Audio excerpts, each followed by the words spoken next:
yourself for our viewing audience? Sure, I'm Nick Vogelai. I'm the fart hornist for the Three Noodleers. Great, great. Well, I'd like to thank you, first of all, for giving us some of your time today. Oh, really, absolutely. It's my pleasure. Really appreciate it.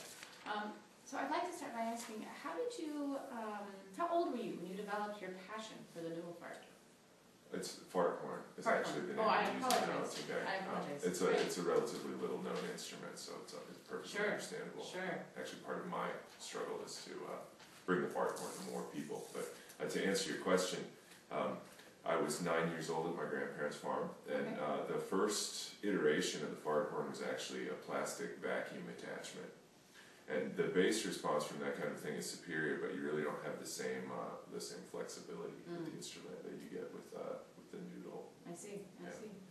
And on that note, can you give us a little demonstration of that bass? Oh, I'd be happy to. Wonderful. Thank you. Yeah, I really feel like the Baroque composers really were some of the few historically who've understood the melancholy tones of the fart horn. You know, it's reminiscent of a foghorn on a lonely night, or a ship sailing in the dark. It's beautiful. So I'd like to play a piece that's really inspired me that I think really needs no introduction.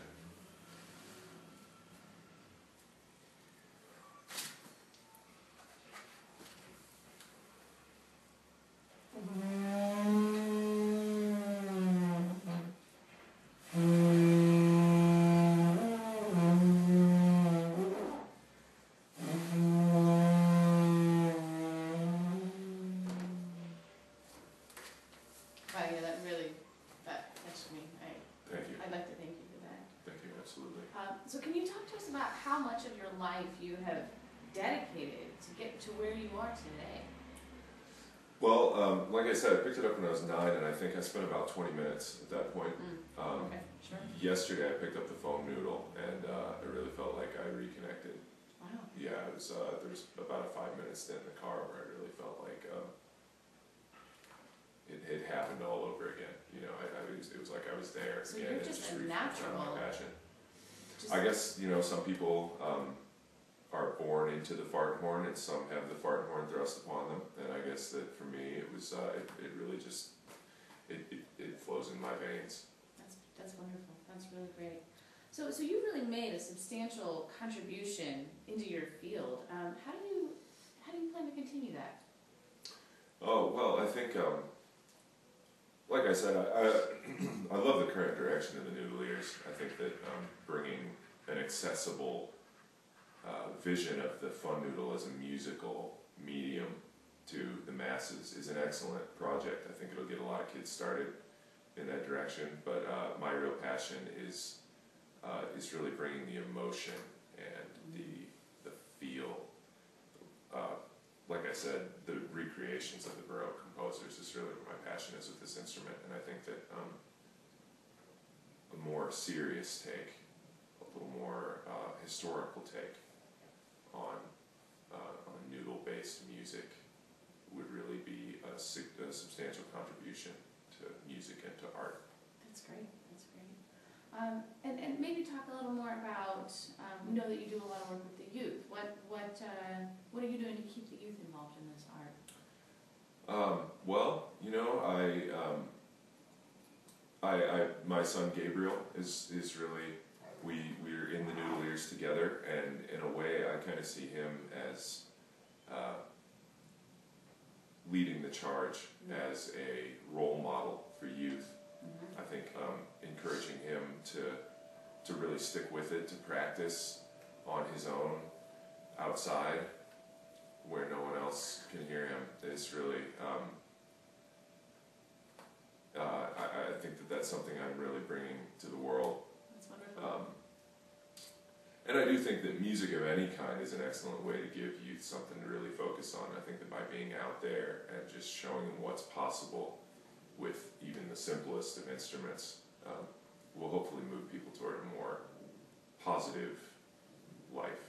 And just to clarify, you mean out there as in alone outside? Yes, alone outside when no one else has to Sure. listen to the terrible sounds they produce. So if we could just move on from that, what do you see as the future of noodling?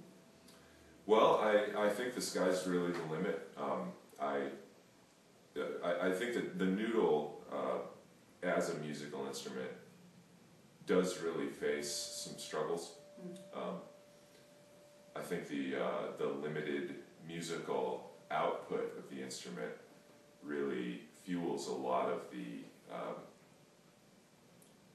naysayers who, you know, they call it barely music at all. I'm sure you've read the Rolling Stone piece. Yeah. It was a dark moment for the noodle, but Sure. I think that it really focused us. And I think that that's what's going to drive us into the future. I think if Gabriel can find the second note on the noodle in, that'll be an explosion in the potential of the noodle as a musical instrument. Someday maybe a third. That's visionary, I know. quite frankly. I hope Gabriel is listening. I hope so too. I hope that he can find that vision. I believe in him. And you know, I think I found a solid 2 notes out of the fart horn, Very and nice. a good transition between the two. And I think a third note for the fart horn would really, I mean, if you do the math, then the combination of notes between the two stretches into the high single digits. Wow. Yeah. Wow. That's excellent. Yeah. Well, if you could just close off with the demonstration of your first and second note. Oh, absolutely. Thank you very much. The first note is really, this is the first note I found on the fart horn. It's the one that really moves me. It's with, it'll be hard for the audience through the camera to really pick up the resonance of this note, but hopefully at least some shadow of its majesty can come through.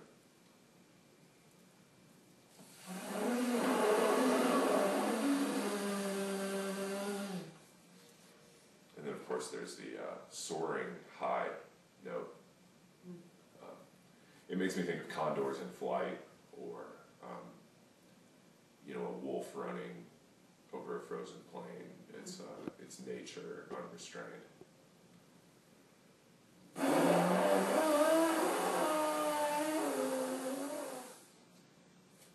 That's beautiful. Thank you Thank you very much for your time. Nick Vogelai. Pleasure's all mine. Wonderful.